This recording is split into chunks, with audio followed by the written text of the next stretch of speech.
안녕하세요. TAT 2급 3강 강의를 진행하도록 하겠습니다. 자, 여러분 지금 저희가 일반 전표 입력과 메인 매출 전표 입력과 부가가치세 관련된 내용들을 쭉 살펴봤고요. 이제 기준의 거래가 모두 다 입력이 됐다고 보시면 돼요.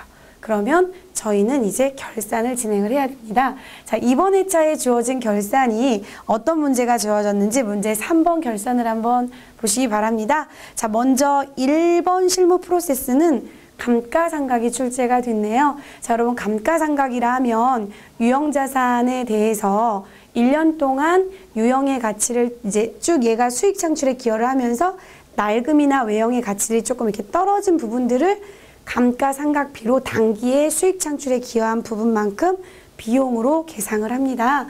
네, 저희 문제에는 지금 기계장치와 차량 운반구가 주어져 있습니다. 이 문제의 자료를 보시고 내용들을 쭉 한번 풀어가 보도록 할 텐데요. 이 두 개만 가지고 감가상각 관련 문제를 진행을 하면 돼요. 자, 먼저 평가 문제 1번은 8월 5일자 전표를 수정하래요. 그럼 어떤 전표를 수정하는지 결산 자료 내용을 보니까 이렇습니다. 제시된 자산 두 개만 감가상각을 할 거고요. 차량 운반구에 대한 취득세를 8월 5일 날 취득세인데 세금이니까 세금과 공개로 그냥 했나 봐요. 느낌 오죠? 요거는 아주 초급 문제에서도 많이 나오는 거잖아요. 취득세는 이 자산을 취득할 때 한 번만 지불하는 구입시 부대 비용이에요. 그렇기 때문에 비용 처리하지 않고 뭘로 처리한다? 네, 취득원가에 가산한다. 그럼 8월 5일 전표로 한번 가볼까요? 이 문제는 세금이기 때문에 부가가치세와 관련이 없겠죠. 그러니까 메인 매출 전표가 아니고 일반 전표로 가시면 되겠네요. 일반 전표에 8월 5일자 전표를 한번 열어보시고 수정 작업을 하라고 하니까 어디를 고쳐야 될지 좀 생각을 해보시면 보통 예금에서 돈이 이체된 건 바꿀 수 없는 사실이고 대변 가지고 고민하면 안 되고 이제 차변을 고민하셔야 되는데 취득세가 세금과 공과금으로 돼 있죠.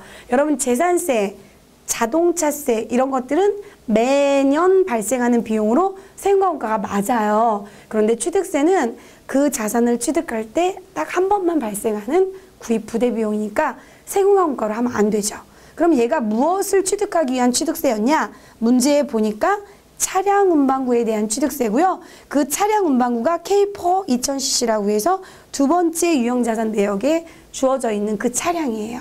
자, 그러면 얘는 차량을 위한 구입 부대 비용으로 817번을 차량 운반구 208번으로 바꾸겠다. 그게 평가 문제 1번이에요.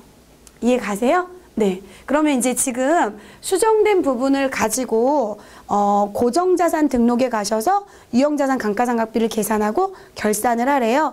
자, 결산 1번에서 문제 수정하라고 하는 건 했고요. 결산 1번에서 문제 수정은 진행을 했고요. 전표 수정이라고 할까요? 전표 수정은 세금과 공과에서 차량 운반구로 전표 수정 8월 5일자 거 했고요.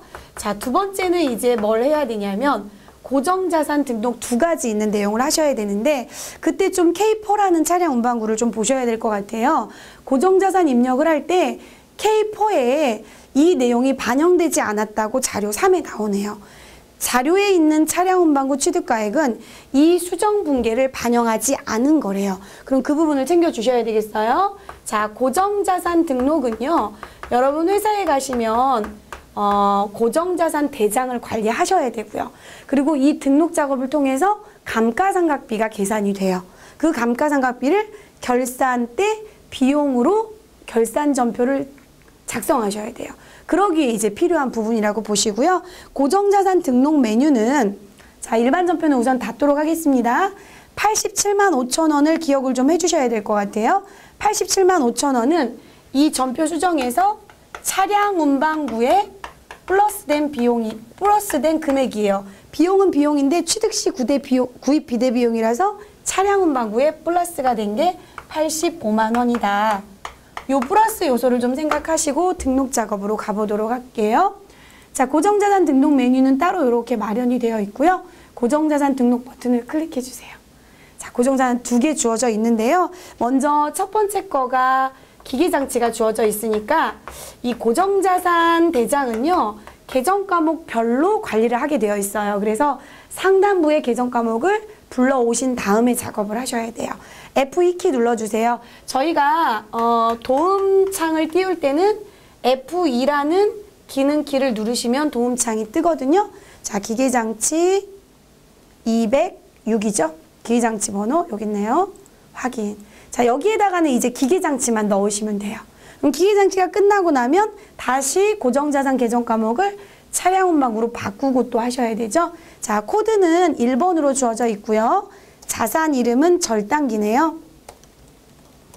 취득일은 2011년 5월 1일이고요.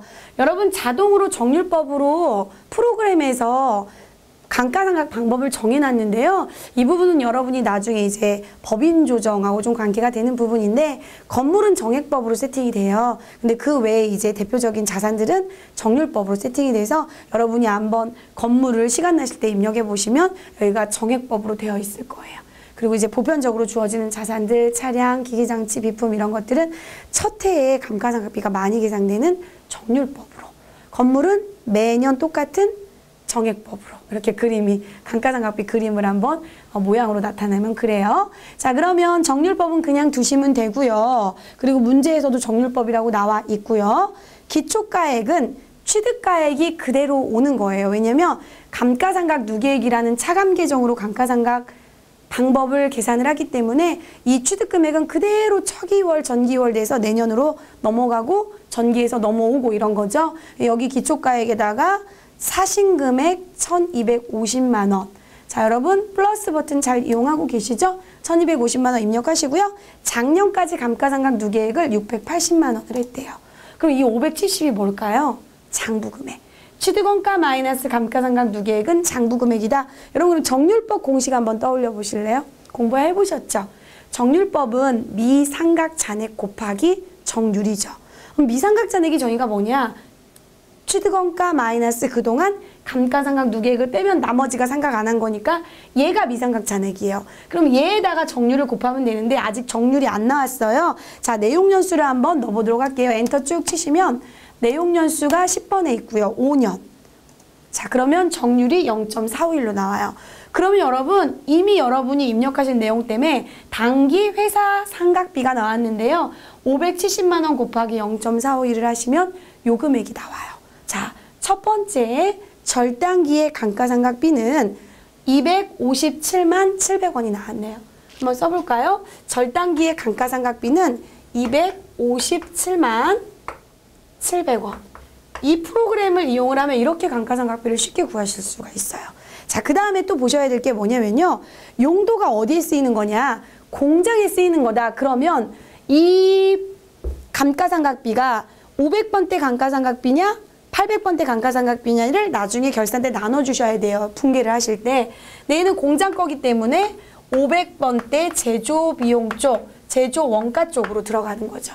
그래서 이거를 입력을 해주셔야 나중에 끌고 오는 자료에서 500번대 감가상각비로 가게 만들어주니까 이 부분이 중요합니다. 27번 란에 보시면 800번대 경비로 기본적으로는 세팅이 되어 있는데 여러분은 기계장치 절단기를 500번대로 수정해 주셔야 돼요. 자, 그러면 여기 경비 구분을 1번 이렇게 바꿔주시면 되겠네요. 됐어요? 다시 한번 쭉 검토해 보실래요? 그러면 이 기계장치 절단기의 감가상각비는 500번대 감가상각비로 쭉 아마 나중에 나타날 거예요. 보여드릴게요. 자, 그 다음에 두 번째 거는 기계가 아니기 때문에 계정 과목을 차량으로 바꾸셔야 돼요. F2키를 누르셔도 되고요. 여러분이 알고 계신 차량이 208번이죠? 208번을 입력하셔도 되고요.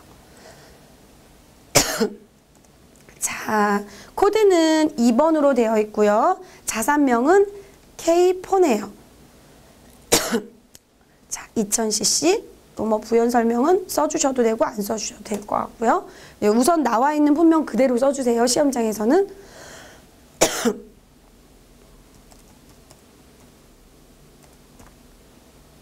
자, 기초가액은 1650만 원.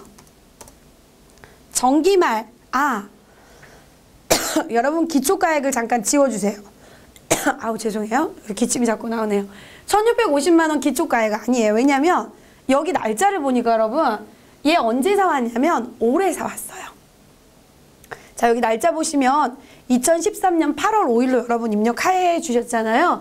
그럼 단기에 사신 거면 작년에 기초 2월액이 없을 거 아니에요. 그럼 단기에 구입하신 건 여기에 넣으시면 안 되고요. 여기 보시면 4번에 신규 취득 및 증가라는 란이 있어요. 자, 그러면 두 번째 차량 운반구는 올해 취득을 했다는 특징을 좀 캐치를 하셔야 되겠네요. 그래서 뭐 특별하게 어렵게 나오는 건 없고요, 여러분. 그러니까 단기 이전에 구입을 해서 갖고 계신 거면 요 정보가 나오고요. 단기에 취득하신 거면 감가상각을 한 번도 안 했으니까 누계액이 안 나오죠. 그리고 단기에 취득한 거는 여기에다가 란에다가 넣으셔야 돼요. 근데 금액이 지금 1,650만 원이 주어져 있어요. 아, 요건 감가상각비예요, 여러분. 1,650만 원이 주어져 있는데 1,650을 넣는 게 아니고 조금 전에 차량 운반구로 세금과 원가를 바꿔주셨던 얘를 어떻게 해서 더해서 넣으셔야 돼요. 그럼 한번 더해볼까요? 1,650만 원 더하기 85만 원. 얼마예요? 얼마예요? 1,735만 원이죠. 1,735만 원을 여기다 넣어주셔야 돼요. 자, 요게 조금 독특한 내용이에요. 단기에 취득했기 때문에 그렇습니다. 자, 나머지는 같습니다. 차량도 정률법으로 자동으로 되고요. 내용연수 5년이고요. 이 차량이 어디에 쓰는 건지를 보셔야 될 것 같아요. 이 차량은 영업부에서 사용하시는 거예요. 자, 지금 여러분이 취득하신 거에 상각률이 나와 있고요. 단기 상각비가 나와 있는데 326만 354원이네요.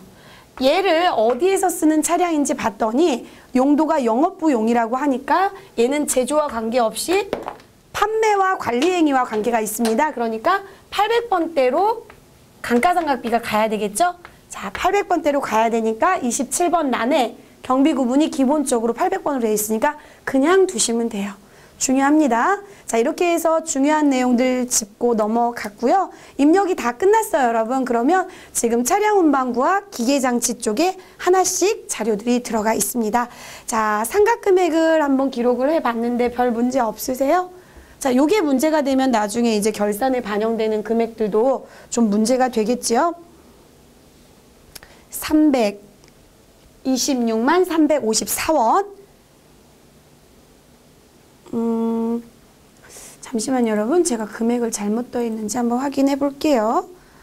1,650만 원 더하기, 아, 여기가 잘못됐나 보네요. 여러분, 저희 지금 세금과 원가금 전표 다시 한 번만 확인해 볼게요. 제가 금액을 잘못 써놨나 봐요. 여러분, 아까 기록할 때부터 보고 계셨어요? 아, 87만 5천 원인데 85만 원으로 썼죠? 여기 잘못됐네요. 이게 여러분 모니터를 보고 수업을 하니까 잘못됐어도 잘못됐다고 말을 하실 수가 없으니까 답답하셨죠? 여기 잘못됐네요. 이것 때문에 상각비가 금액이 좀 달리 나온 것 같아요. 저하고 여러분하고 다르다면 이것 때문에 그렇고요. 제가 이 부분을 정정하도록 하겠습니다. 차량 운반구 금액이 그러면 1,650만 원 더하기 87만 5천 원이죠. 87만 5천 원. 그러면 1,737만 5천 원이에요. 1,737만 5천 원. 감가상각비가 차량이 달라지겠네요. 326만 5,052원. 326만 5,052원. 조금 더 커졌어요. 금액이 커져서.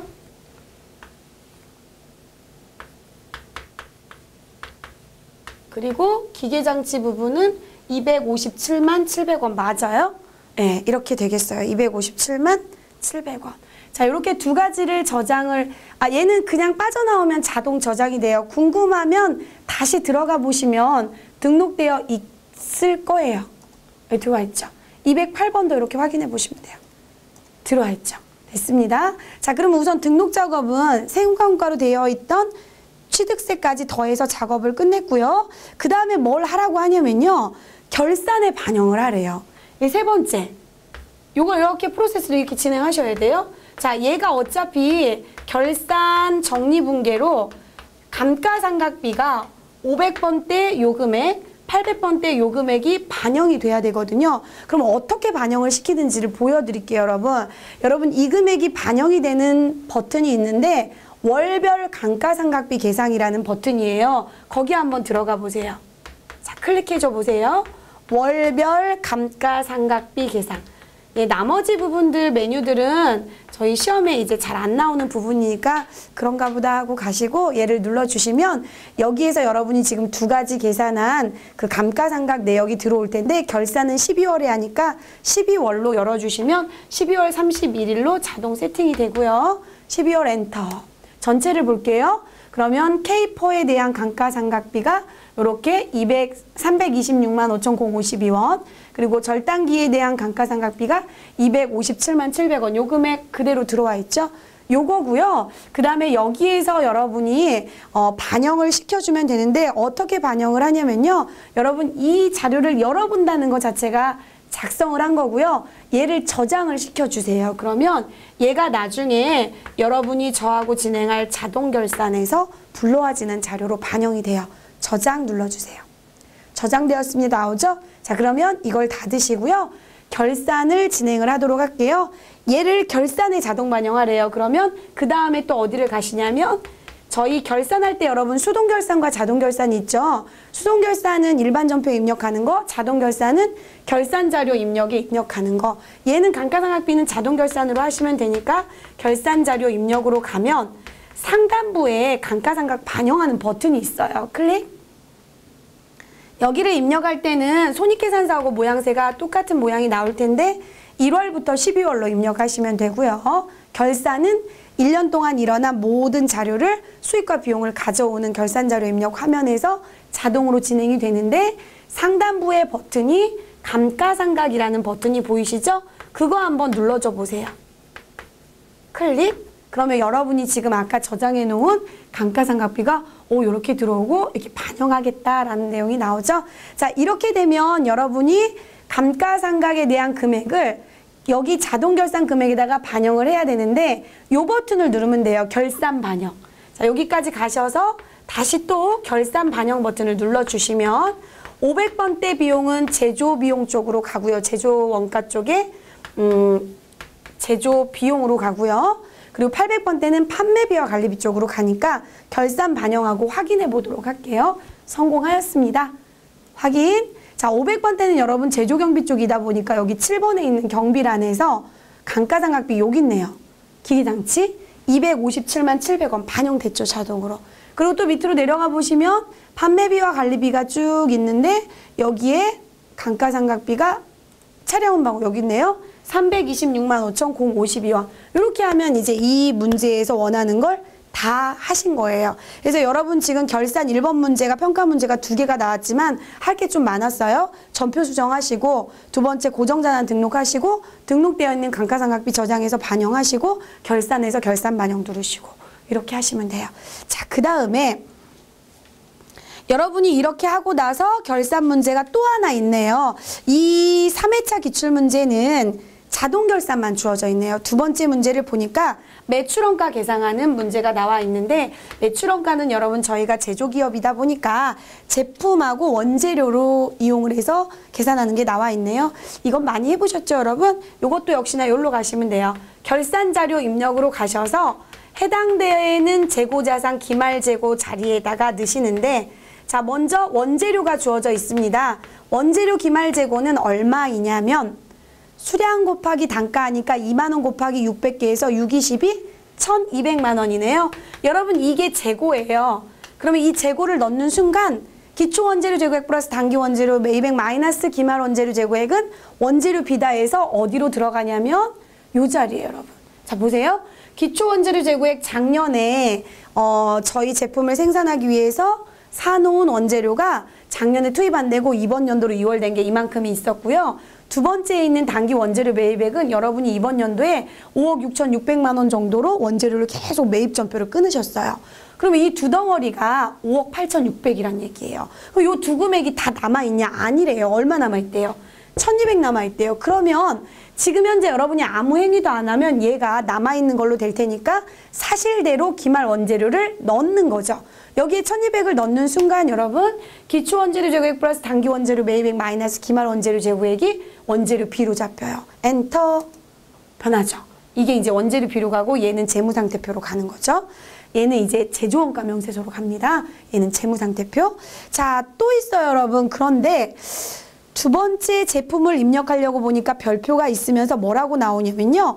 기말 제품 재고에는 위탁 판매, 여러분 위탁 판매는요, 우리 거 물건 좀 팔아주세요 하고 누군가한테 우리가 맡긴 거거든요. 우리는 위탁자라 그래요. 그럼 저쪽에서 팔아주겠습니다 하고 홈쇼핑 회사 같은 데 있죠. 그 여러분 왜 텔레비전 보다 보면 막 질러야 되는 지름신이 임하는 그런 홈쇼핑 같은 경우는 자기네 물건 아니잖아요. 그쪽에서 가져다가 팔아주는 행위를 하는데, 우리가 위탁을 하고 그쪽에서 파는데 이쪽은 수탁자, 우리는 위탁자.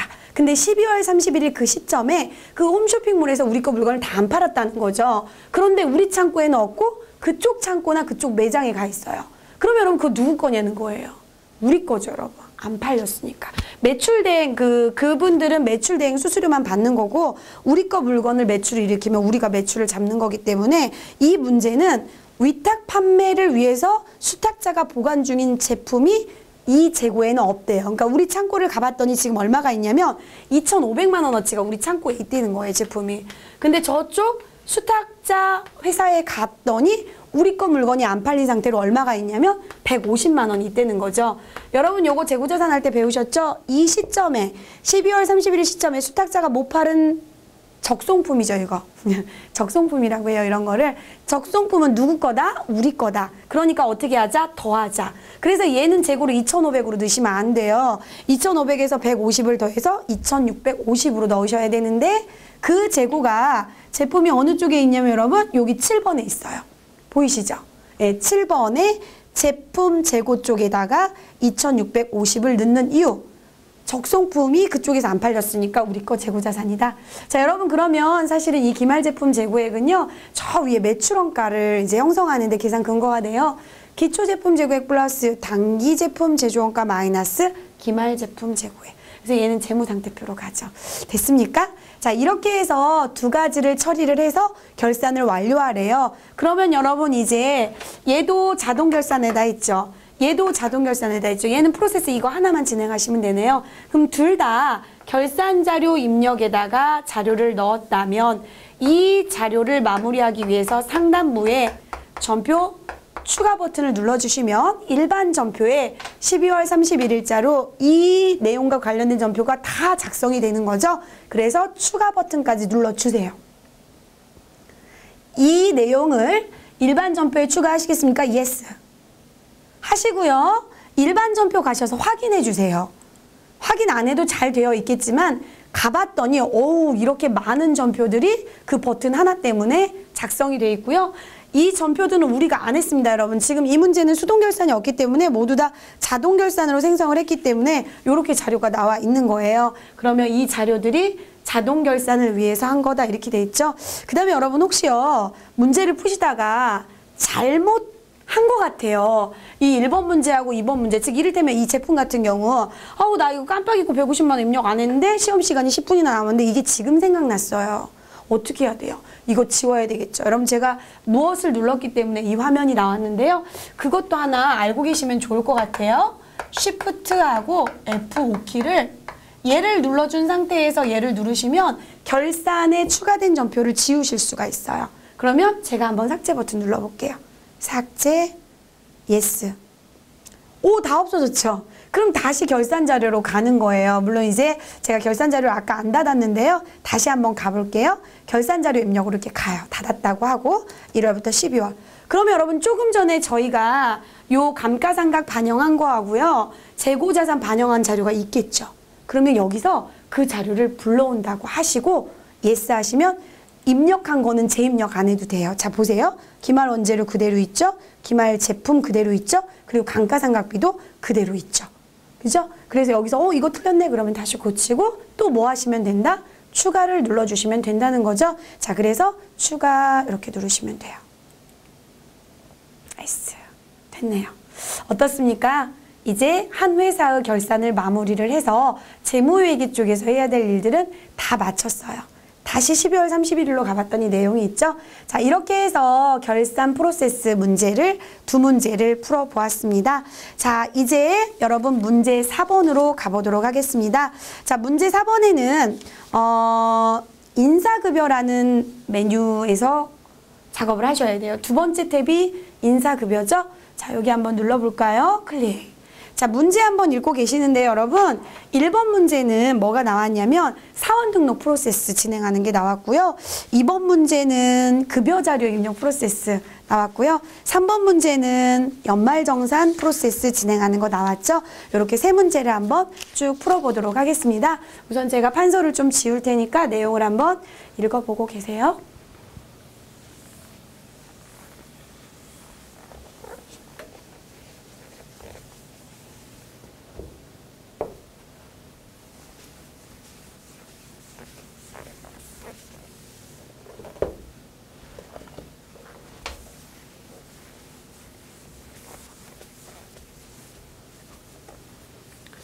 자, 이제 인사급여 부분에서 첫 번째 문제는 사원 등록 프로세스인데요. 사원 등록 메뉴는 여기에 있습니다.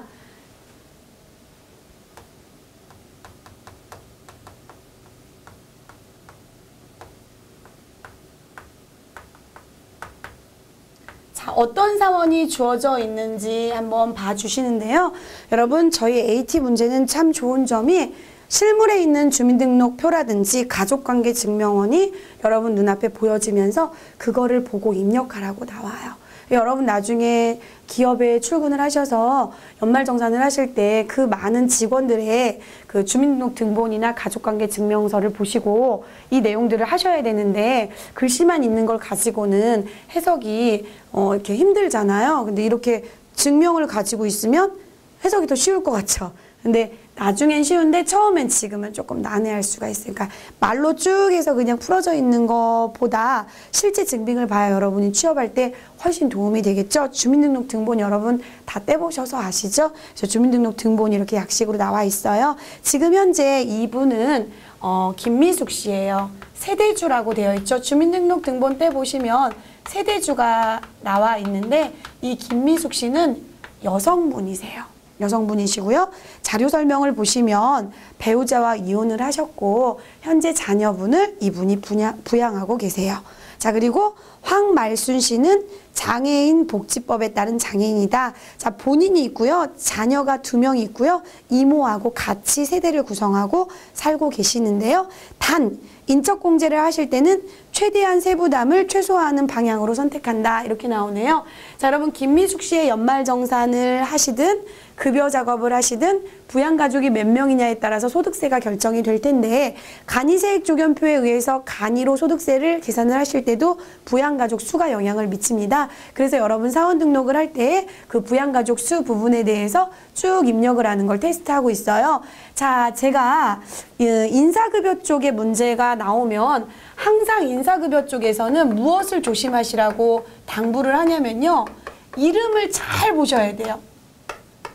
왜 이름을 잘 보셔야 되냐면 김미숙 씨라고 나왔는데 하수 누구죠? 하수만 씨한테 하수만 씨한테 하시고 하수만 씨한테 하라고 나왔는데 또 지윤상 씨한테 하시고 이런 경우가 있어요. 안 그럴 것 같죠? 여러분 시험장 가면 당황스러워가지고 많이 그러시더라고요.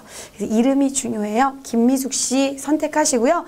기본적인 김미숙 씨 자료는 기초 자료가 쭉 나와 있는데 그 기초 자료는 한번 그냥 보시고 시험하고는 크게 이 문제하고는 관계가 없네요. 저희 문제는 부양가족 등록하는 문제인데 세부담을 최소화하라고 하니까 웬만하게 저희가 부양하고 있는 모든 가족들을 되도록이면 넣어야 이 김미숙 씨의 세부담을 최소화하죠. 자, 그러면 여러분 부양가족을 넣을 때 그 범주들을 한번 보시면은요. 직계 존속, 어머니, 아버지, 시어머니, 시어머니, 여자분 입장에서 남자분 입장에서는 장인, 장모님 이렇게 되겠죠. 장인어른, 장모님. 그 다음 직계 비속, 자녀들이죠. 직접 저희가 출산한 자녀들이거나 아니면 입양을 하신 자녀분이거나 그럴 때 이렇게 쓰시고요. 그 다음에 형제, 자매. 할머니, 할아버지도 여기에 속해요, 여러분. 손주, 손녀도 속해요. 그래서 가끔 이제 내 윗대만 생각하시는데 그 위에 때도 이렇게 보셔야 돼요. 그런데 여러분 이 김미숙 씨는 직계 비속이 2명이 있어요. 물론 여러분 본인은 당연한 기본공제 대상자예요. 자동으로 본인이 이렇게 들어옵니다. 그런데 이 기본공제 대상자를 따질 때 이분들이 만족해야 되는 게 2가지가 있어요. 뭐지요, 여러분? 네. 소득금액 제한하고요. 연령 제한이 있어요. 그래서 그 제한 요소가 연령이 어떻냐, 소득이 어떻냐에 따라서 이분들이 여기에 해당한다 하더라도 기본공제를 받을 수가 있고 못 받을 수가 있어요. 근데 이분들은 우선 여기에다가는 입력은 해야 돼요. 입력은 하는데 이 조건을 둘 다 만족하면 관계 코드를 넣으시면 돼요. 관계 코드를 넣으시고요. 이 두 조건을 만족을 안 하시면 이건 AND 조건으로 만족해야 돼요. 연령도 만족하고 소득금액 제한도 만족하고 그러면 관계 코드 자리에다가 뭐라고 입력하시면 되냐면 부라고 입력하시면 돼요. 그런데 여러분 이 연령과 소득금액 제한은 조금 이따 보도록 하고요. 이 범주에 속하지 않는 분들이 계세요. 어머니의 형제자매, 아버지의 형제자매. 즉 이 김미숙 씨의 이모님 있죠? 이모님은 아예 이 범주에 속하지를 않으시는 분이니까 이분은 부로도 입력 안 해요. 그냥 입력조차 하실 필요가 없어요. 왜냐면 이분은 기본공제 대상자 범주 자체에 속하지 않으신 분이에요. 그래서 저희가 여기에다 입력할 분은 본인은 자동으로 들어오니까 자녀 2명만 입력하시면 돼요. 자, 그 다음에 그렇구나 하고 지금 보셨다면 이걸 처음에 이제 이 범주에 속하는구나 이렇게 보셨다면 이제 이걸 보셔야 되죠. 자, 두 번째 거는 연령 요건이 그럼 어떻게 되냐. 여러분 기본적으로 기본공제 대상자가 되려면 연령 요건은 20세 이하여야 되죠. 또요. 그죠. 60세 이상이어야 되죠. 요 정도 연령이면 부양을 하는 그런 연령대다 이렇게 보는 거죠. 그런데 단 이 연령을 안 따지는 사람이 있는데 그게 누구냐면 예외적으로 배우자. 배우자 나이 따지면 이상해지죠, 여러분. 20세 이하인 배우자? 60세 이상인 배우자만 공제해준다? 안 되죠. 배우자는 여러분 연령 요건에서 배제가 되고요. 소득 요건만 따지시면 돼요. 또 장애인요. 장애인은 여러분 뭔가 이렇게 약간 불편하신 부분들이 있기 때문에 연령이 20세 이하나 60세 이상이 아니고 그 가운데 범주에 있는 분들이라도 소득을 벌어들이시기가 힘든 환경일 수가 있어요. 그러다 보니까 이 부분들은 연령 요건에서 예외로 적용이 돼요. 그럼 이 두 분들은 뭐만 따지면 된다? 소득 제한만 따지면 된다. 자, 그럼 소득 제한은 어떻게 따지냐? 여러분이 이 부분은 소득세법에 대한 어떤 개념을 좀 알고 계셔야 되는데 소득 요건은 2배4 근연기 퇴양. 어때요, 여러분? 제가 얘기하는 거 알고 계시죠? 2배4 근연기 퇴양. 이 부분에 무엇 소득 금액이 얼마 이하여야 돼요? 100만 원 이하여야 돼요. 여러분 제가 지금 설명하는 부분이 무슨 얘기인지 모르겠다 싶으면 연말정산에 대한 내용들을 조금 알고 오셔야 될 것 같아요. 왜냐면 기출문제를 지금 풀고 계시는 작업들이 수업을 받을 때 이해가 가야 되는데 그렇게 단편적으로 저한테 들으시고 이해가 하면 참 좋지만 그 이해도가 지금 나한테는 조금 부족한 것 같다 싶으면 이런 얘기가 머지않은 걸 보고 오시는데 이렇게 기본적으로 소득금액 제한과 연령 제한이 있어서 그 제한을 둘 다 만족하시는 분들만 관계 코드를 입력하시고요. 두 개 다 만족, 그러니까 연령은 만족하는데 소득금액은 만족 못한다. 그럼 부로 입력하셔야 돼요. 근데 관계 코드 입력도 못하고 부도 입력도 못하는 분들은 이런 분들, 즉 이 범주에 속하지 않는 분들은 아예 입력조차 못해요. 숙부, 백부, 이모, 고모, 삼촌. 이런 분들은 못한다는 거죠. 자, 그러면 이제 결론이 좀 났고요. 이 김미숙 씨의 자녀들의 나이를 한번 볼 텐데요. 여러분이 연령 요건은 어떻게 따지시면 되냐면요. 이렇게 하시면 좀 편해요. 물론 이제 연도를 외우시는 분들도 계시는데 현재 우리 귀속되는 기간 있죠? 그러니까 2013년도죠. 여기에서 자녀의 출생 연도를 빼면 되는데 강지은이는 2001년생이네요. 01로 돼 있는 거 보니까 그럼 2013에서 2001을 빼면 얼마 나와요? 12세죠. 여러분 지은이는 연령 요건 만족했죠. 20세 이하니까. 근데 소득에 대해서는 여러분 문제에서 주어지지 않으면 없다라고 보시면 돼요. 지은이는 소득 요건 만족했고 연령 요건 만족했나? 만족했죠. 소득은 아예 주어지지 않았으니까 무라고 보면 되고요. 그 다음에 또 있죠, 여러분. 동생이죠. 동생은 지수인데 지수는 몇 년도에 태어났냐면 2007년도에 태어났네요. 2007년도에 태어났는데 빼보면 여러분 6세 나오죠. 20세 이하 맞죠. 소득은 주어지지 않았죠. 연령 요건 만족했고 소득은 없는 걸로 예측이 되니까 둘 다 입력하시면 돼요. 그런데 여러분 이모는 입력하실 필요가 있다 없다? 없다. 됐죠? 부로도 입력 못해요. 자, 그럼 입력해 보도록 하겠습니다. 이 기본은 여기를 얘기한 거예요. 제가 추가는 조금 이따 말씀을 드릴게요. 자, 만약에 추가는 조금 이따 보고 우선 기본만 넣을게요. 여기 우선 엔터 치고 한번 이렇게 쭉 넘어가줘 보세요. 여러분 원래 인적공제가 이렇게 기본적으로 1인당 150만 원씩 해줘요. 그러니까 여기 있죠? 김미숙 씨 본인 150만 원, 따님 2명 150만 원씩 300만 원, 총 450만 원이 기본공제로 잡히는 거죠. 그러면 이 1번, 2번, 3번에 해당하는 사람들은 또 무엇을 받을 수 있냐면 이 중에서 1번, 2번, 3번 중에서 추가 공제에 들어가는 건데 추가 공제는 잠시 후에 보도록 하고 우선 자녀 2명을 입력을 하는 방법을 여기에다 한번 넣어볼게요.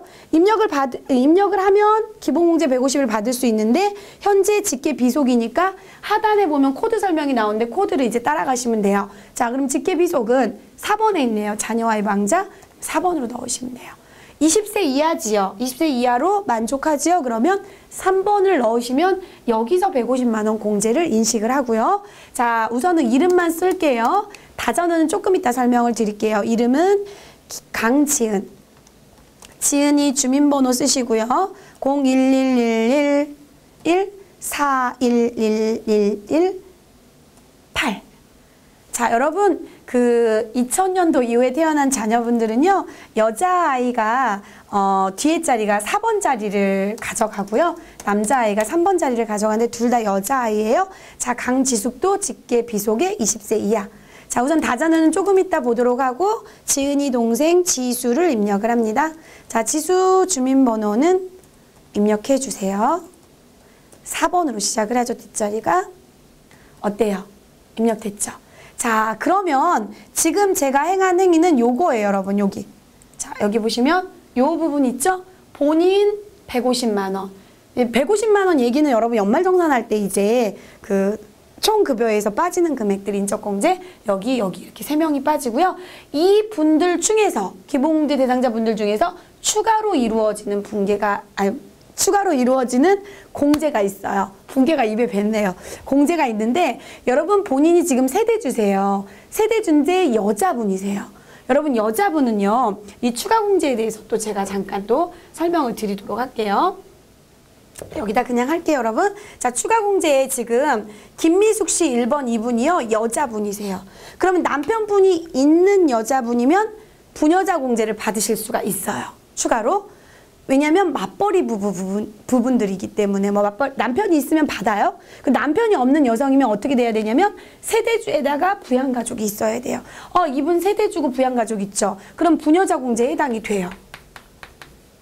그런데 여러분 이분은 또 한부모 공제도 해당이 돼요. 왜냐면 부모가 지금 이혼 상태시기 때문에 한 명이잖아요. 거기다가 자녀가 있죠. 자녀가 없으면 한부모란 표현을 못 쓰죠, 여러분. 자녀가 있고 한부모예요. 그런데 이 두 개는 이중공제가 안 돼요. 둘 중에 하나를 선택하셔야 되는데 부녀자 공제는 50만 원밖에 안 돼요. 그런데 한부모 공제는 100만 원이 공제가 돼요. 여러분 같으면 뭐 공제 받겠어요? 당연히 한부모 받겠죠.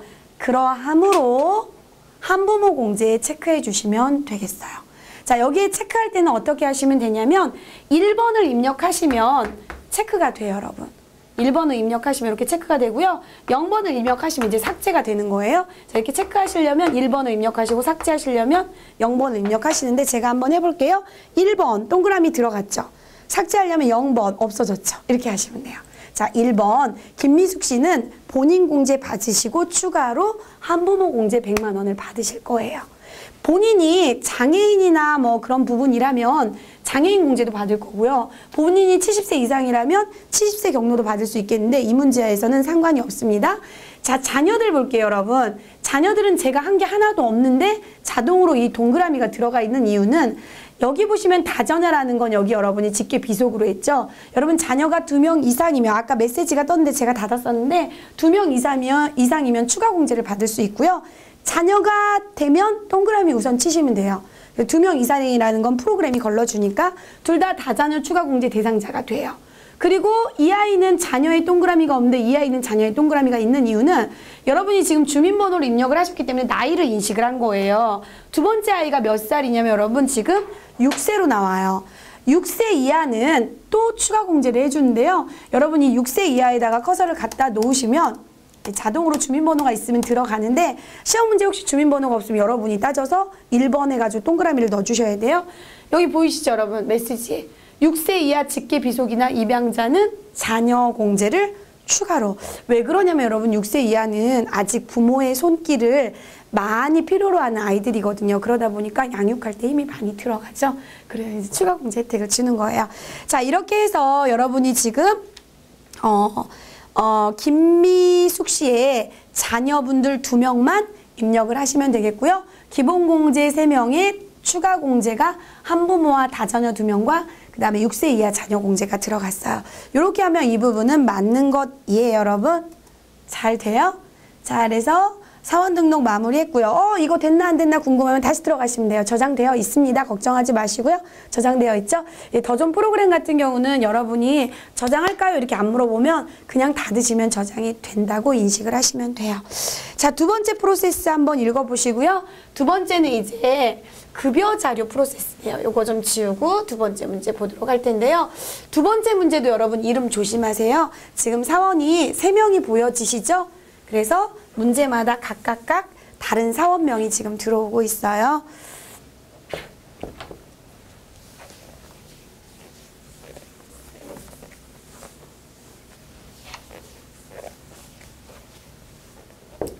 자, 두 번째.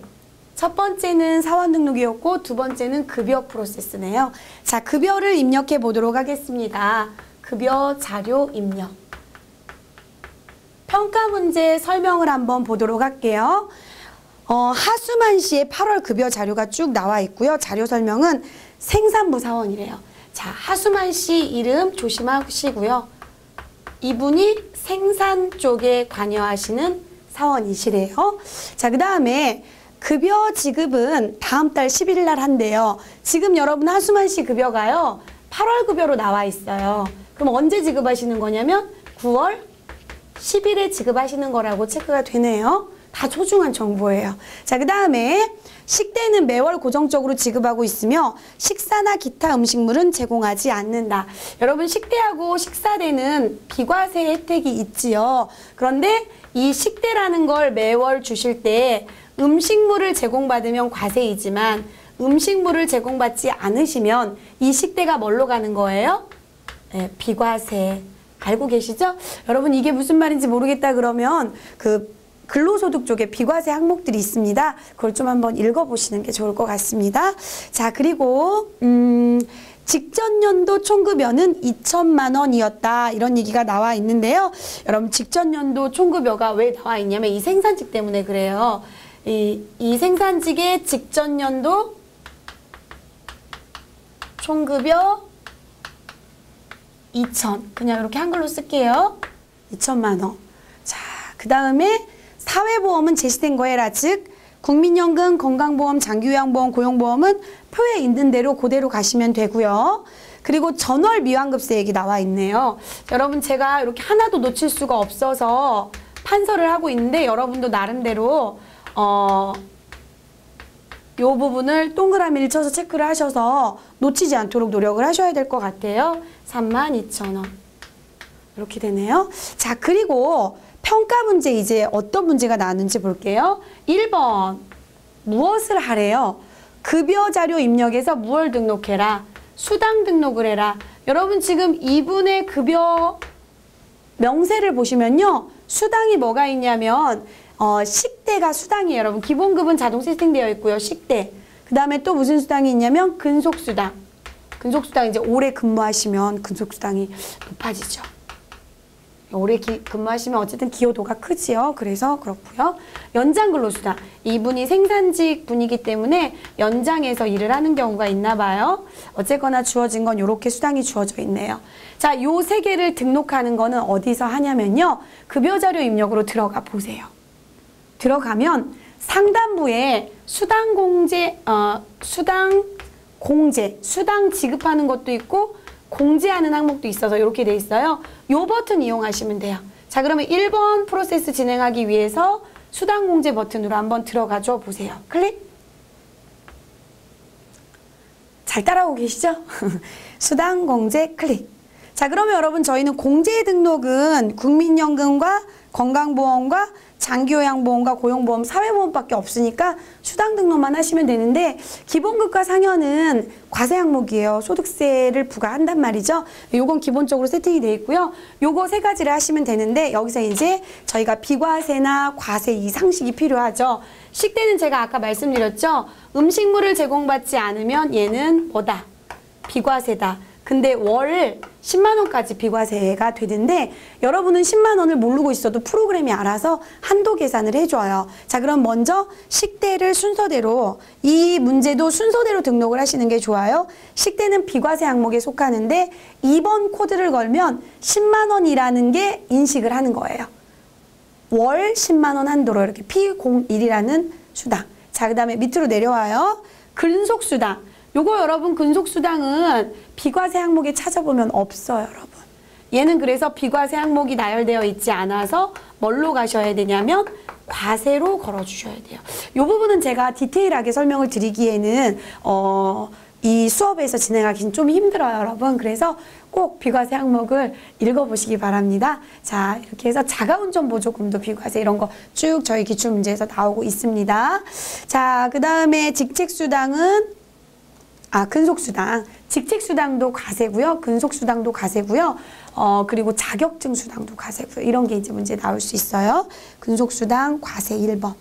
자, 급여를 줄 때 근속수당을 받으니까 급여라고 세팅하시면 돼요. 자, 그리고 또 밑으로 내려오셔서 연장근로수당이 있는데요. 여러분 기본적으로 연장근로수당은 비과세로 세팅하시면 돼요. 왜 비과세로 세팅하면 되냐면요. 생산직 근로자만 연장근로, 야간근로 이 부분이 초과근로가 비과세에 해당이 돼요. 근데 생산직도 모두 다 해당되는 게 아니고요. 직전 연도 총급여가 얼마 이하여야 되냐면 저희 문제에 제시된 거는 2천만 원이라고 돼 있잖아요. 근데 2,500만 원 이하면 2,500만 원 이하인 생산직 2,500만 원 이하인 생산직 근로자는 연장근로수당이 비과세예요. 그런데 또 조건이 있어요. and 월정급여액이 월 따박따박 정기적으로 받는 급여가 얼마 이하여야 되냐. 그래서 여러분 여기 보시면 저희가 기본급과 식대와 근속수당과 연장근로수당이 쭉 나와 있는데 글이 크지가 않죠. 자, 이분은 월정급여액을 이제 따져보시면 되겠는데 저희가 안 따져도요. 여러분 그냥 이렇게 한글로 쓸게요. 150만 원 이하여야 돼요.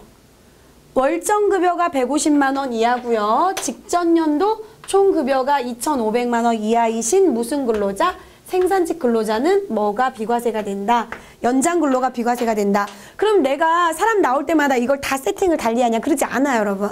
그냥 연장근로수당이 나오면 이렇게 쓰시고 비과세라고 하시면 돼요. 그리고 이 문제는 생산직이 나왔으니까. 그리고 연장근로 1번에 있죠. 연간 240만 원까지 비과세가 한도 계산을 1년 동안을 길게 두고 하는 거예요. 이렇게 하시면 돼요. 그런데 여러분 이렇게 하셨는데 생산직이고 아니고 그 부분은 우리가 하는 게 아니고 사원 등록에 보시면 이분 이름이 하수만 씨예요. 하수만 씨 사원 등록에 가면 이 부분 보세요, 여러분. 생산직이 여로 체크되어 있어요. 그래서 이 부분은 사원 등록에 가시면 세팅되어 있기 때문에 이 사원 등록에 생산직으로 여라고 되어 있는 부분에 의해서 자동으로 비과세 생산직이라고 알아듣고요. 급여 자료를 지금 저희가 입력하면 월정급여를 얘가 계산을 해요. 그래서 150만 원 이하인 경우만 연장근로수당이 비과세로 들어가요. 자, 그러면 하수만 씨 한번 입력해 보도록 하겠습니다. 자, 세팅은 끝났어요, 여러분. 그러면 귀속 연월이 나오는데요. 여러분 지금 몇 월달 급여예요? 8월달 급여죠. 귀속이 8월이에요. 그러면 귀속을 8월로 넣으시면 돼요. 8월. 근데 언제 주기로 했냐면 9월 10일에 주기로 했어요. 그리고 지금은 상여가 없어요, 여러분. 그래서 구분해 보시면 급여만 있는 달은 1번을 하시고요. 급여와 상여가 같이 있는 달은 2번을 하시면 되고 상여만 있으면 3번을 하시면 되는데 보통 1번하고 2번에서 문제가 나오는 편이고 여긴 상여가 없으니까 급여로 가면 돼요.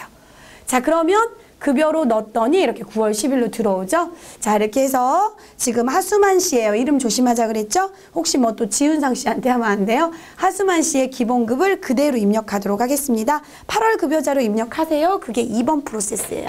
자, 수당 등록하시고 수당 등록하셨으면 급여 입력하시면 되겠어요. 자, 기본급은 130만 원이고요. 식대는 10만 원이고요. 근속수당 10만 원이고요. 연장근로수당 60만 원. 자, 여러분 비과세 항목 한번 볼게요. 이 70만 원이 도대체 어떤 돈이냐면요. 식대 10만 원과 연장근로수당이 60만 원이 비과세를 걸렸어요. 왜냐면 이분은 지금 기본급과 월정으로 받는 부분들이 150만 원 이하이기 때문에, 그리고 사원 등록이 생산직이기 때문에 그래요.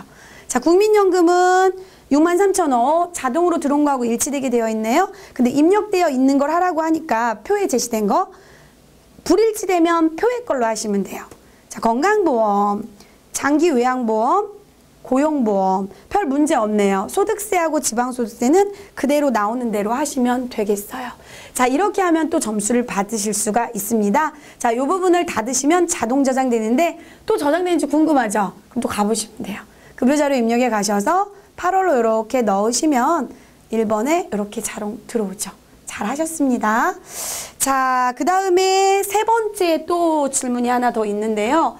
이렇게 급여 자료를 입력을 하면 여러분 방금 제가 그냥 넘어갔는데 소득세가 얼마였는지 한번 확인하고 가볼게요. 5,680원이죠. 자, 급여 입력을 했더니 소득세가 5,680원이더라. 여기에 이제 10%를 지방소득세로 또 세외제가를 뜯어가죠. 세원확보를 또 하죠. 그러면 560원을 지방소득세 이렇게 하시면 되겠는데, 자, 제가 이걸 굳이 쓰는 이유가 있어요, 여러분. 자, 이 원천징수 이행상황 신고서를 열어보시기만 하면 되거든요. 자, 얘를 열어보시기 바랍니다. 얘를 이행상황 신고서를 열어보시면 자동 작성이 되니까 얘는 열기만 하면 돼요. 자, 열어보도록 하겠습니다. 닫으시고요. 원천징수 이행상황 신고서는 맨 끝에 있어요. 요 가운데 거는 이제 문제 잘 안 나오는 편이고요. 원천징수 이행상황 신고서 클릭. 자, 그러면 저희가 귀속기간은 몇 월이에요? 8월로 넣으시면 돼요. 여기는 8월로 귀속기간 넣으시고요. 8. 그런데 지급은 언제 했어요? 여러분 지급기간은 9월이 했죠? 그래서 9월 10일 날 지급했으니까 8월과 9월로 넣어주셔야 돼요. 만약에 8월달 급여를 8월 25일 날 준다 그럼 8월과 8월로 넣으시면 되고요. 자, 이렇게 해서 9월 쭈루룩 해서 자동 작성된 거예요. 이게 하수만 씨 자료인 거죠. 그럼 여러분 소득세 등 자리에 뭐가 있어요? 요거 있죠? 여기에는 요것만 반영돼요. 얘는 반영 안 돼요, 여러분. 따로 지방세 납부서로 이게 납부가 되거나 출력을 해서 납부하시면 되거든요. 그래서 이것만 반영된다는 거 알고 계시고, 여기에 또 추가 문제가 있어요. 저희 보니까 전월 미환급세액이라고 지금 거의 다 하셨죠? 지금 자료를 여기 하나 있죠. 전월 미환급세액. 그러니까 지난달에 10일에 보통 여러분 원천징수 이행상황 신고서는 매월 10일에 하시거든요. 그러면 이제 일정 규모 이상의 사업장은 그러면 지난달에 이게 저희가 환급세액이 있었는데 환급을 안 받았다 그러면 전월 미환급세액을 여기에서 조정해 주시면 돼요. 그래서 하단의 왼쪽에 보시면 전월 미환급세액 자리가 있는데 거기에 32,000원을 쓰시면 32,000원을 쓰심과 동시에 얘를 낼 필요가 없죠. 5,680원을 내셔야 되는데 32,000원을 미환급세액이 있으니까 이번에는 낼 게 없고 다시 또 미환급세액이 2월 되는 상황이 되는 거죠. 자, 여기에 여러분 12번 12번 란에 보시면 전월 미환급세액이 있어요. 여기에다가 넣을 때도 여러분 뭐만 넣는 거냐면요. 혹시 지방소득세가 시험 문제 나올 수 있어요. 그러면 원천징수 이행상황 신고서는 뭐만 넣는 거다? 소득세만 넣는 거다. 이렇게 알고 계시면 돼요. 소득세, 그래서 금액은 32,000원. 그랬더니 5,680원이 납부하는 게 아니고 조정이 돼서 4월, 2월이 다시 32,000원 빼기 5,680원에서 26,320원으로 된 거죠. 자, 요거를 저장하시면 되겠어요. 그러면 지금 여러분 급여 자료에 관계된 프로세스는 모두 다 진행을 하신 겁니다. 어때요? 할만하세요? 자, 이렇게 해서 급여 자료 입력을 마무리를 했고요. 이제 여러분 마지막 문제예요. 조금만 더 힘내세요. 마지막 문제 3번 프로세스가 장수는 좀 많죠, 여러분. 넘겨보시면 연말정산과 관련된 국세청, NTS 자료들이 쭉 나오는데 요것만 이제 해결을 하시면 되겠습니다. 자, 그러면 여러분 저희가 이렇게 급여 자료 입력을 마무리를 1년 12달 다 끝냈다. 그러면 어떤 작업을 하셔야 되냐면 연말정산이라는 작업을 해서 12달 동안 이렇게 원천징수를 간이세액조견표에 의해서 하거든요. 그 간이세액조견표에 의해서 한 거를 기업에서 연말정산 의무를 이행을 해주셔야 돼요. 그래서 우리가 이제 연말정산을 하는데 이번에 주어진 사람은 누군지 한번 보시고요. 그리고 여러분 원래 이제 연초 되시면 연말정산 때문에 다들 뭐 13월에 급여 해가지고 흥미진진하게 자료를 준비를 하시죠. 근데 국세청이 보통 이제 1월 15일 이후면 국세청의 연말정산 사이트가 열리면서 여러분의 연말정산 자료를 공인인증서로 로그인하면 쭉 출력을 하실 수가 있어요. 그러면 그걸 재경팀이나 회계팀에 우리같이 일하는 사람들한테 갖다 주시는 거죠. 그 내용인데 지금은 지윤상 씨 문제가 나와 있어요, 여러분. 자, 연말정산 한번 해보도록 할게요. 이름 조심하시자 그랬죠? 자, 지윤상 씨 거 아마 급여 자료가 입력이 되어 있겠죠. 연말정산 자료 입력은 이 버튼 누르시면 되고요. 자, 지윤상의 이름이 안 들어와 있죠. 오, 이거 어떡하지? 여러분 이렇게 하시면 돼요. 여기서 지윤상 씨를 불러오시려면 지윤상 씨 코드 번호가 있으면 코드 번호를 쓰시면 되는데 지금 제가 문제를 언뜻 넘겨보니까 여러분 쭉 넘겨보시면 이 증빙들 뒤에 프로세스 자료 설명이 있어요, 여러분. 그 설명해 보시면 뭐 딱히 코드 같은 건 주어져 있지 않으니까 이렇게 하시면 돼요. 전 사원 버튼이 있죠? 전 사원 버튼을 클릭을 하시면 지윤상 포함해서 지금 계속근무자가 맨 앞으로 들어올 거예요. 자, 클릭해줘 보세요, 전사원. 예스. 세 번째, 2003 지윤상 씨 자료 쭈루룩 들어와 있어요. 확인. 자, 여러분 지윤상 씨는요, 비과세 급여 다 빼고 총급여가 5,500만 원. 월급 괜찮은데요?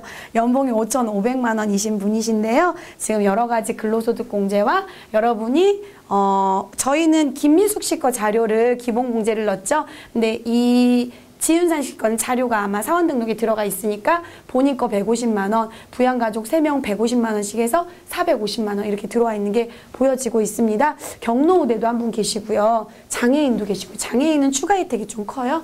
쭉 이렇게 나오는 거는 기본적으로 사원 등록 정보에서 쭉 가지고 오는 거고요. 이제 항목별로 볼 텐데 우선 여러분 마지막 페이지에 있는 자료 설명을 좀 보셔야 될 것 같아요. 자료 설명을 보시면 뭐라고 되어 있냐면 사무직 사원 지윤상의 연말정산을 위한 국세청 제공 자료 및 기타 증빙 자료이다. 사원 등록의 부양가족 현황은 사전에 입력되어 있다. 그러니까 이렇게 들어온 거예요. 자, 두 번째, 배우자 및 부양가족들은 생계를 같이 해야지 연말정산 대상자가 되니까 생계를 같이 한다. 그 다음에 이제 세 번째부터 보시면 되는데요. 여러분 세 번째에 보시면 주택에 대한 얘기가 나와 있어요. 국민주택 취득 시 무주택 세도자였으며 여러분 이 사람이 지금 국민주택을 관련된 어떤 연말정산 자료가 있나 봐요. 그리고 그때 당시 주택이 없었대요. 그러니까 이제 연말정산 할 때 조건에 대해서 지금 거론을 하고 있죠. 그리고 취득 시점의 기준 시가가 3억 원 얼마였다?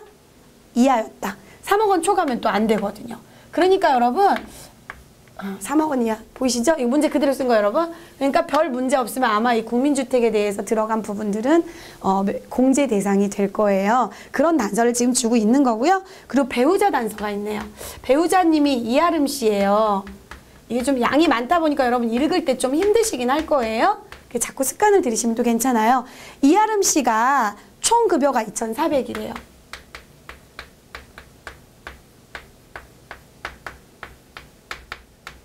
이 부분에 대해서 저희가 이제 또 뭔가 챙겨야 될 부분들이 있어요. 자, 총 급여가 2,400만 원이다. 그리고 지마음, 이름 이쁘네요, 여러분. 자, 자녀겠죠? 지마음, 지마음에 이제 교육비가 나올 텐데요. 그 교육비가 어린이집 방과 후 수업료, 어린이집 관련된 거래요. 어린이집 수업료하고 수업료도 그냥 수업료가 아니고 무슨 수업료? 방과 후 수업료. 어린이집 방과 후 수업료와 여러분 요즘에 어린이집에서도 방과 후에 이제 활동들 하면서 이제 비용을 좀 받아가고 있어요. 그리고 급식비 67만 원.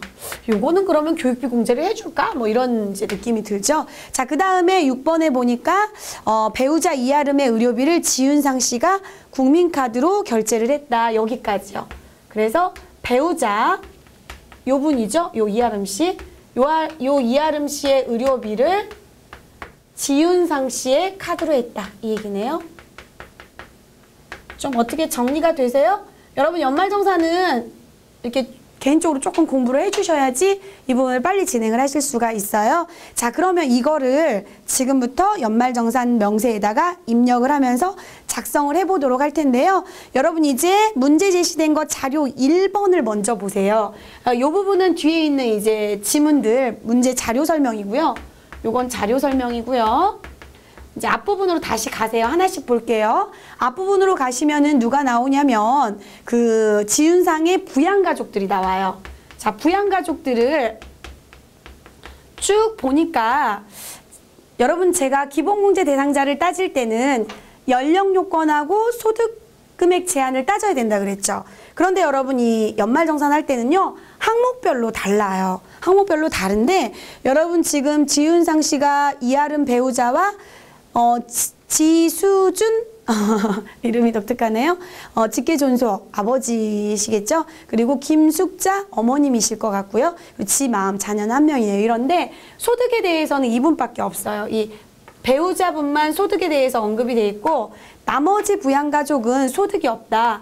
배우자는 소득이 있지만 나머지는 소득이 없다. 이렇게 판단하셔야 될 것 같고요. 그 다음에 연령을 좀 보도록 할게요. 연령은요. 배우자는 연령 관계 없다 그랬죠, 여러분. 장애인하고. 그럼 아버님하고 어머님하고 자녀만 따질게요. 자, 아버님 나이는 어떻게 계산하시냐면 2013 빼기 1943 이렇게 계산하시면 돼요. 43년생이시죠?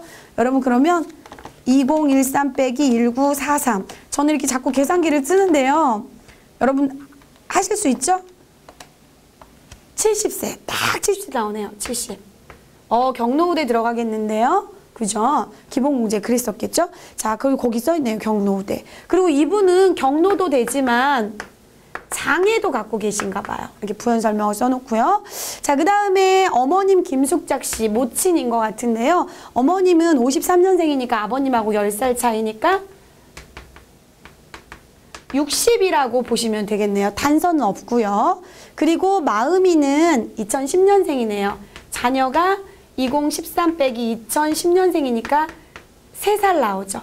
이렇게 계산하시는 거예요, 연령은. 그러면 이제 배우자는 연령을 안 따지니까 소득만 보시고 나머지 분들은 소득은 없고 연령을 보시면 되겠죠? 제가 이 얘기를 왜 하냐면 여러분, 연말정산 항목별 공제를 하실 때 제가 여기에다 정리를 해드릴게요. 항목별 공제를 하실 때 다 달라요, 여러분. 자, 먼저 문제 주어진 거를 저한테 불러줘 보세요. 제가 같이 호흡하자 그랬죠? 첫 번째 뭐 나와 있어요, 여러분? 보험료 나와 있죠? 자, 보험료는요. 소연 이렇게 할게요. 소득금액 제한 100만 원을 따져요. 소득금액 제한을 따져요. 자, 연령 요건도 따져요. 즉 부양가족들 중에서 소득 제한이나 연령 요건 둘 다 안 걸려야 연말정산에 자료를 입력하실 수가 있어요. 자, 두 번째는 뭐가 나왔어요? 의료비가 나왔죠. 자, 의료비는 아프잖아요, 여러분. 관대예요. 소득 요건 안 따져요. 소득 있어도 넣을 수 있고요. 연령이 20세가 초과되거나 50세가 안 됐다 하더라도 상관없어요. 의료비는 관대하다. 보험료는 좀 까다롭다. 이렇게 보시면 되고요. 자, 이 말이 뭔 말인지 아셔야 되는데 이 부분이 좀 이해가 안 가면 단순하게 외우셔도 되겠지만 조금 더 여러분이 개인적으로 공부를 해주시면 좋겠습니다. 자, 교육비 공제가 그 다음에 나오죠, 여러분. 의료비 공제 2개 주어져 있고 교육비 공제. 교육비 공제는요. 한쪽만 까다로워요. 즉 소득 요건은 따지고 연령 요건은 안 따져요. 여러분 대학생 아들이 21살이에요. 연령은 20세 이하가 아니에요. 기본공제 못 들어갔어요. 그 부로 처리를 했어요. 그 사원 등록할 때. 근데 아들 등록금 어떻게 해요? 받아야죠. 안 받으면 어떻게 해요? 지금 등록금 몇 천만 원 시대. 해줘요. 이런 식으로 기본공제 대상자는 연령과 소득금액 제한을 다 따지지만 그 기본공제 대상자들의 범주에 속하는 사람들이 연말정산 항목별 공제를 받을 때는 요렇게 다 따진다. 각각 다 다르죠? 자, 그 다음에 또 뭐가 주어져 있습니까? 주택 저당 차입금이 주어져 있는데요. 주택자금 관련해서는요. 본인 거밖에 안 돼요, 여러분. 그러니까 이런 걸 따질 필요가 없겠죠. 누구 것만? 본인 것만. 요거 외우셔야 돼요, 여러분. 자, 그 다음에 기부금이 나와 있는데요. 기부금은 까다로워요. 기부금은 여기 판서 보이시죠? 제가 좀 소리를 내서 할 테니까 혹시 밑에가 좀 안 보이시면 그거 따라서 하시면 돼요. 소득도 따지고 뭣도 따진다? 연령도 따져요. 자, 그 다음에 또 뭐가 나와 있습니까? 신용카드 나와 있네요. 신용카드가 마지막 항목인 것 같습니다. 기부금 밑에 신용카드가 나와 있는데요. 자, 6번 신용카드 6개 처리해야 되네요. 신용카드는 여러분 소득은 따지는데 연령은 안 따져요. 자, 어때요? 지금 이렇게 제가 이렇게 정리한 부분들이 이해가 안 간다 그러면 따로 공부를 좀 하시고 요걸 암기했으면 좋겠고요. 여기서 사실 문제 안 나온 것도 있어요. 주택자금 말고 연금저축 부분도 본인 것만 돼요. 그리고 또 뭐가 있을까요? 우선 항목별로 이렇게 우선 요 정도 보여지고 있네요. 그리고 여러분 기부금에서 정치자금 기부금은 세액공제 10만 원을 세액공제로 하고 나머지를 기부금에 넣으셔야 돼요. 자, 그 다음에 교육비는 누가 안 되냐면요. 어머님, 아버님들 좀 연세 있으신 다음에 대학 다니시고 공부하시면 안 해주세요. 직계 존속분들이 공부하시는 부분들에 대한 일반적인 이제 등록금 부분들은요. 안 해주세요.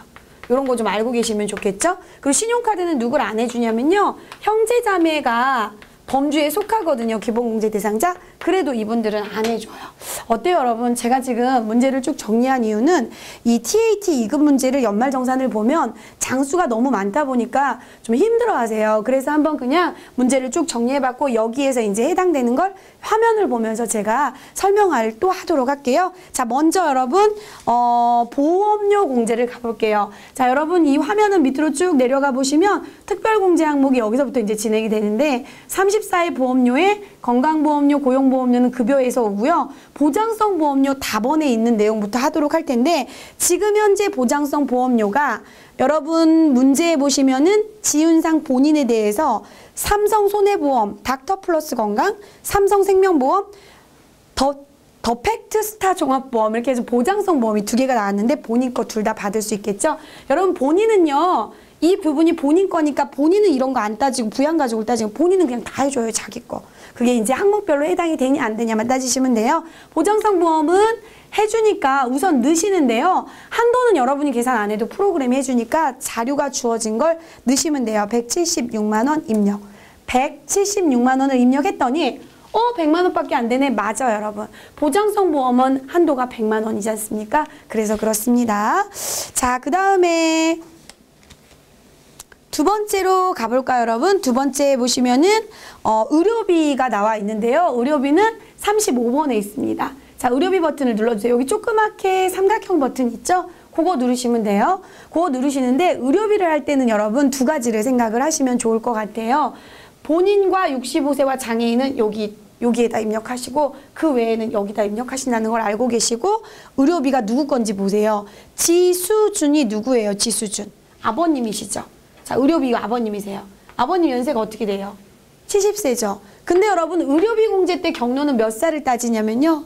몇 살이죠? 기본공제 때 경로는 70세인데 의료비 때 의료비는 경로가 65세 이상이면 돼요. 어쨌거나 아버지는 70세이기 때문에 경로 쪽 의료비로 혜택이 좀 많다고 보시면 돼요. 이걸 전액공제 의료비라고 하는데요. 혜택이 좀 많은 부분에다가 넣으시는데 아버님은 또 장애까지 있으세요. 그럼 경로에 넣으셔도 되고 장애에 넣으셔도 되는데 여기도 넣고 그러시면 안 돼요. 그럼 이중공제가 되죠. 둘 중에 하나만 넣는데 저희는 위에다 넣을까요? 여기 65세 이상이라고 나오죠. 아버님 70세니까 아버님이 쓰신 의료비 832만 원 입력합니다. 832만 5천 원이네요. 832만 5천 원. 자, 입력이 됐죠? 그 다음에 여러분 의료비가 한 명 더 있는데요. 누가 있냐면 배우자가 있어요. 배우자가 있는데 여러분 배우자는요. 지금 총 급여가 이렇게 많아요. 여러분 이거 제가 말씀드릴게요. 여러분 원래 근로소득은요. 이쪽에 보시면 총급여에서 이런 소득공제라는 걸 해요. 여기 버튼 한번 눌러보시면 계산거 나오죠? 그러면 사실 총급여가 500만 원 이하면 80%가 소득공제가 잡혀요. 그러면 500만 원에 80%는 58에 40 얼마예요? 400만 원이죠. 그럼 딱 소득금액이 100만 원이 나와요. 그래서 사실은 이렇게 제가 외우라 그러거든요. 총급여 근로소득 총급여가 얼마 이하면 500만 원 이하면 소득금액 제한이 없어요. 딱 100만 원 이하에 걸리거든요. 근데 500만 원 초과하면 부양가족의 기본공제를 받을 수가 없는 부에 해당이 돼요. 네. 왜냐면 요거 계산근거로 계산해 보시면 소득금액이 100만 원이 초과가 되거든요. 그렇기 때문에 이 배우자님은 부양가족에서 기본공제가 불호됐을 거예요. 그러니까 150만 원을 못 받는 거죠. 그런데 의료비가 문제에 나왔단 말이에요. 여기 보세요. 의료비는 여러분 소득요건 따져요? 안 따져요? 안 따지죠. 연령요건 안 따지죠. 그러니까 이럼에도 불구하고 배우자님의 의료비는 넣으실 수가 있어요. 그거 이해하시면 좋겠어요. 그리고요. 배우자님의 의료비를 지윤상 씨가 카드로 결제를 했다는 말이 아까 있었죠. 자, 그러면 우선 넣어주고 카드에서 조금 더 생각을 해보도록 할게요. 자, 왜 와이프, 배우자의 의료비를 넣는 거야? 그런 생각이 들죠. 요거 지워졌네요. 방금 전에 아버님 거 832만 5천 원 넣었죠? 그거 다시 한번 넣어주시고요. 이제 본인도 아니고 65세 경로도 아니고 장애인도 아닌 분들은 그 밖에다 넣으시면 돼서 배우자가 일로 들어가요. 45만 8천 원. 됐죠? 자, 그러면 금액이 이렇게 나왔는데 한도 계산을 하면서 713만 3천 원 해가지고 들어와 있고요. 자, 그 다음에 교육비가 나와 있네요, 여러분. 교육비 금액은 소득요건은 따지고 연령요건은 안 따진다고 하는데 누구 교육비가 나왔냐면 이 따님의 교육비가 나왔는데 따님은 지금 나이가 어린 3살인데 어린이집 다니고 있어요. 자, 그럼 교육비 공제를 한번 들어가 볼게요. 자, 교육비 공제는 취약전 아동이겠죠? 그럼 여기에 한 명이 있으니까 이렇게 한 명을 넣는데 한 명을 넣으면 하나만 열리고요, 여러분. 2명 넣으면 2개 열려요. 해볼까요?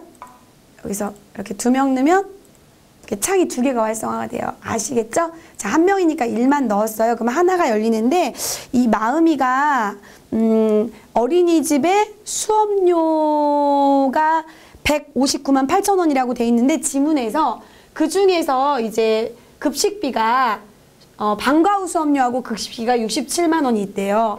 여러분 이것은요 2013년도부터 소득공제 요건을 만족을 해요. 그래서 작년까지는 안 됐는데 요건 올해부터 되니까 넣으실 수가 있어서 만약에 이게 안 된다 그러면 159만 8천 원에서 67만 원을 빼셔야 되는데 2013년도부터 어린이집 요런 취약전 아동들에 대한 방과 후 부분과 급식비도 되니까 넣어주시는데 문제가 없으니까 159만 8천 원 모두 넣으시면 되겠어요. 됐죠? 자, 확인하시고요. 확인하면 한도가 이제 취약전 아동은 300인데 159만 8천 원이니까 모두 다 공제가 되겠죠. 그래서 다 들어왔어요. 159만 8천 원이요. 자, 그리고 장기주택 저당 차입금 이자 상환액이 나와 있는데 바로 그 밑에 37번에 주택자금에 대해서 나와 있고요.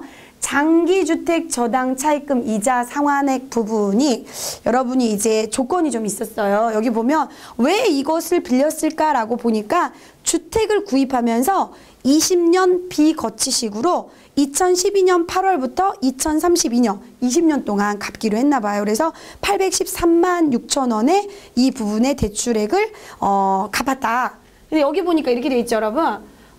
국민주택 규모이고 그리고 무주택자였었고 기준시가가 3억 원 이하니까 받으실 수 있는 부분이다 이 얘기예요. 그러면 받으실 수 있는 부분인데 여기 보시면 여러분 2011년도 이전 차입금하고요. 2012년도 이후 차입금이 세제 혜택이 달라요, 여러분. 근데 이 부분은 최초 차입일을 보니까 2012년도죠. 그러니까 여기에다 넣으시면 되겠어요.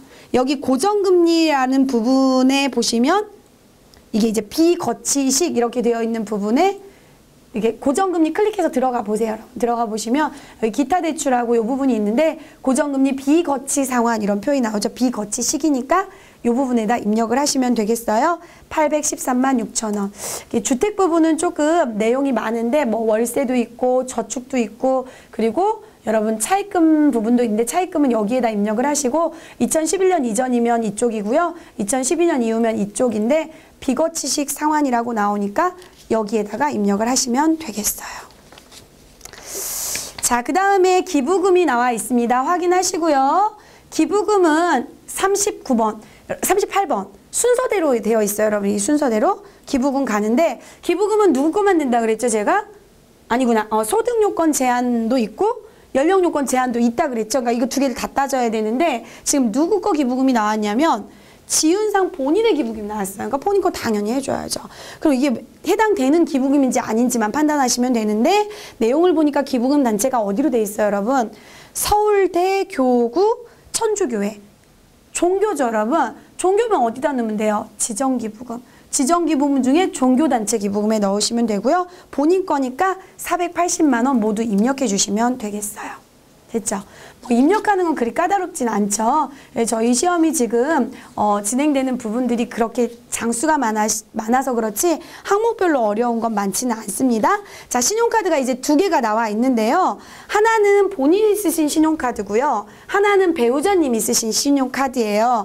하나는 지금 지윤상님이고요. 하나는 이아름님인데 지윤상님은 이런 거 안 따진다 그랬어요. 본인이니까. 그럼 본인 신용카드가 혜택을 받을 수 있는 상황이면 받으면 되는데 어떤 거를 사용을 하셨냐.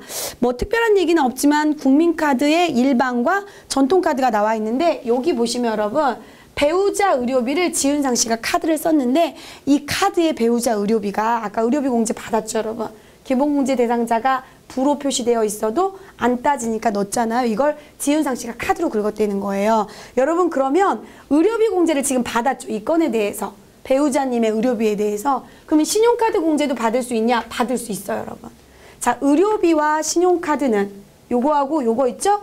요거는 중복이 가능합니다. 교육비와 신용카드는 중복 안 돼요. 여러분 교육비를 카드로 결제하셨다 그러면 교육비 공제도 받고 신용비도 받고 그건 안 돼요.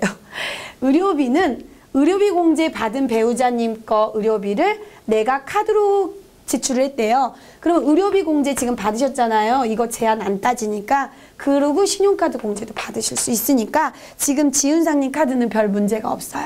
자, 오른쪽으로 가보시면 여러분 개인연금은 안 나왔는데요. 제가 여기다 개인연금 추가해 드릴게요. 여러분 7번에 개인연금은요. 이 요건 어떻게 따지냐면 연금저축 부분은 본인 것만 돼요. 그러니까 아까 얘랑 똑같죠. 주택자금 쪽하고 본인 것만 되고요. 여긴 없으니까 내려가시다 보면 신용카드가 46번에 있습니다. 자, 지윤상 씨 거 먼저 입력을 할게요. 일반에 1258만 9천 원. 그리고 전통시장분에 154만 7천 원. 왜 이렇게 나누냐면 여러분 여기 하단에 이제 계산 근거를 보시면 물론 이걸 뭐 다 외우실 필요는 없겠지만 계산 근거 보시면 세금 연말정산 공제 계산하는 그 한도 혜택 등이 조금씩 달라서 그래요. 자, 이렇게 해서 본인 거는 입력을 했어요. 자, 그 다음에 배우자님 거를 지금 고민을 하셔야 되는데 배우자님의 신용카드를 지금 제시를 지윤상 님이 하셨어요. 그런데 여러분 신용카드는요. 소득 요건은 따지고 연령 요건은 따진다 안 따진다? 안 따진다. 그런데 배우자님의 소득 요건이 어떻게 돼요? 배우자님의 소득 요건이 소득금액 제한에 걸려버렸죠.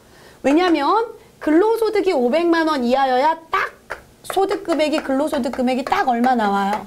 100만 원 나온다 그랬죠?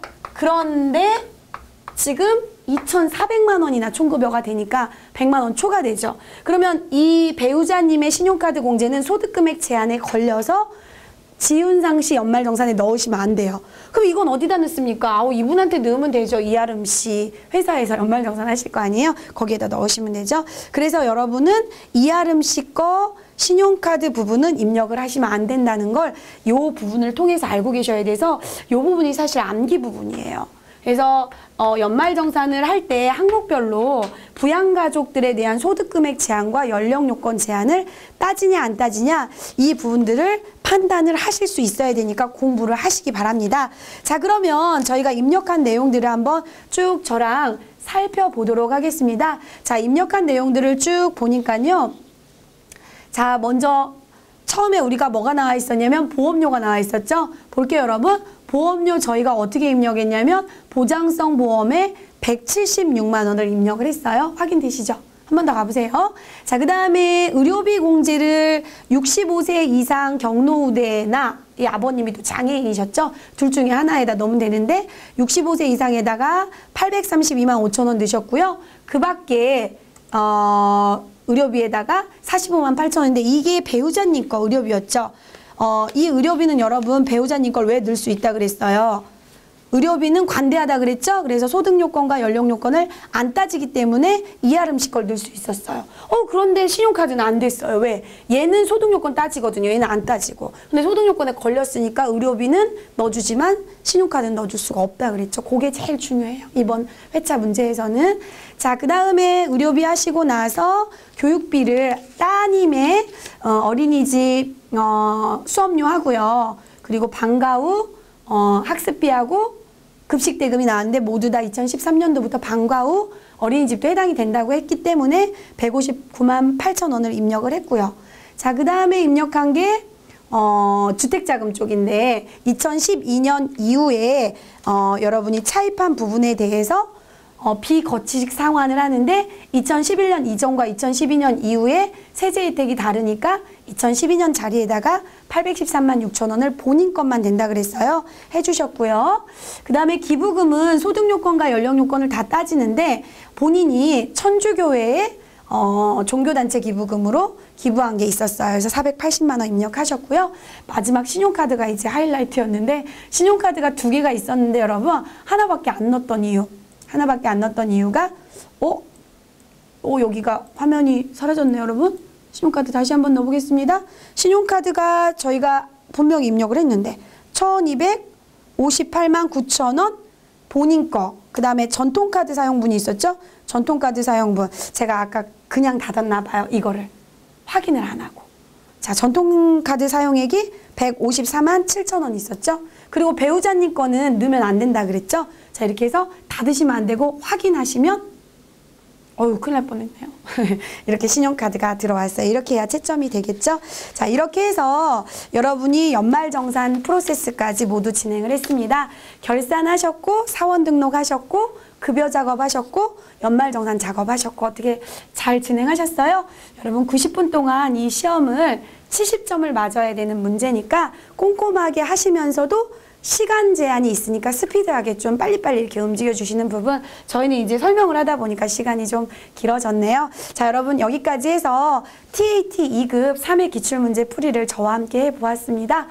자, 여러분 이렇게 해서 이제 수업을 마칠 건데요. 제가 여러분한테 이게 3시간 강좌긴 하지만 좀 드릴 말씀이 있어서 좀 마지막으로 말씀을 당부를 드리면, 여러분 모든 일이나 공부나 이런 부분들은 태도가 가장 중요하다고 합니다.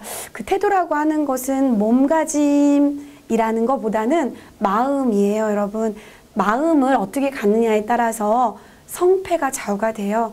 자격증 딸 수 있어, 공부할 수 있어, 취업할 수 있어, 더 상위껏 또 올라갈 수 있어. 이렇게 계속 매일매일 긍정적으로 일을 하실 때도 나는 이 부분을 오늘 업무 처리를 하고 또 계속 내 윗부분을 이렇게 할 수가 있어. 할 수 있다, 할 수 있다 그러면서 열정적으로 매달리시면 분명히 여러분한테 성과가 주어져요. 여러분 아무리 어려운 일도요, 내가 그 일을 쉬운 일로 바꿀 수는 없대요. 그런데 그 어려운 일을 내가 태도를 바꿔서 그 일에 대응을 하면 그 태도에 의해서 그 일이 쉽게 해결이 될 수도 있습니다. 공부할 때 여러분 태도를 나는 자격증 합격할 수 있어 이런 마음으로 공부를 하셔야 돼요.